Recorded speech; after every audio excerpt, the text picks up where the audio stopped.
ഈ വർഷം നിലവിൽ വൈദ്യുതി നിരക്കിൽ 4.5% വർധനയും അടുത്ത വർഷം 2% വർധനയും വേണമെന്ന് വൈദ്യുതി ബോർഡ് കഴിഞ്ഞ വർഷം തന്നെ റെഗുലേറ്ററി കമ്മീഷനോട് രേഖാമൂലം ആവശ്യപ്പെട്ടിരുന്നു.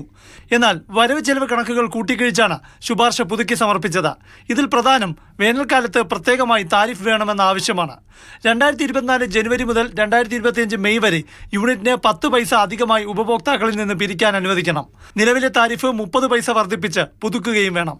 അതായത് 10 പൈസ സമ്മർ താരിഫ് കൂടി ചേരുമ്പോൾ 40 പൈസ വർധന. എന്നാൽ വർഷം ശരാശരി 34 പൈസ വർധനയാണ് KSEB പ്രതീക്ഷിക്കുന്നത്.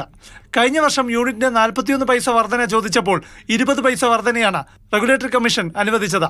ഇക്കൊല്ലം മാത്രമല്ല 2025-26 സാമ്പത്തിക വർഷവും 2026-27 സാമ്പത്തിക വർഷവും ബോർഡ് വേനൽക്കാലത്ത് സമ്മർ താരിഫായി 10 പൈസ അധികം ചോദിച്ചിട്ടുണ്ട്. അടുത്ത വർഷം വൈദ്യുതി നിരക്കിൽ 24 പൈസ വർധനയാണ് വൈദ്യുതി ബോർഡിന്റെ ആവശ്യം. 2026-27 യൂണിറ്റിന് 5 രൂപ 90 പൈസയും നിരക്ക് വർധന ചോദിക്കുന്നു. ഗാർഹിക ഉപഭോക്താക്കൾക്ക് ഈ വർഷം ഇപ്രകാരം വർധന വേണമെന്നാണ് ബോർഡിന്റെ ആഗ്രഹം.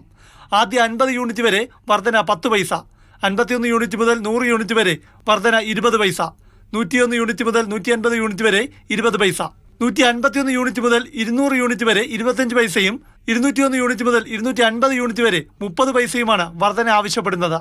ഉപഭോഗം 250 യൂണിറ്റ് കടന്നാൽ ആദ്യ യൂണിറ്റ് മുതൽ പിന്നെ ഒറ്റ നിരക്കാണ്.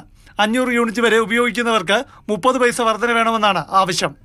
വൈദ്യുതി ഉപയോഗിച്ചാലും ഇല്ലെങ്കിലും നൽകേണ്ട ഫിക്സഡ് ചാർജിൽ 10 രൂപ മുതൽ 30 രൂപ വരെയാണ് വർധന ശുപാർശ ചെയ്യുന്നത്. എന്നാൽ മുൻകാല പ്രാബല്യവും നിരക്ക് വർധനയും തീരുമാനിക്കും മുൻപ് റെഗുലേറ്ററി കമ്മീഷൻ 3 മേഖലകളിൽ പൊതുജന അഭിപ്രായം കേൾക്കും. വൈദ്യുതി നിരക്ക് എല്ലാ വർഷവും പുതുക്കുന്ന വിധമാണ് ഇപ്പോൾ നടപ്പാക്കി വരുന്നത്. മാതൃഭൂമി ന്യൂസ്, തിരുവനന്തപുരം.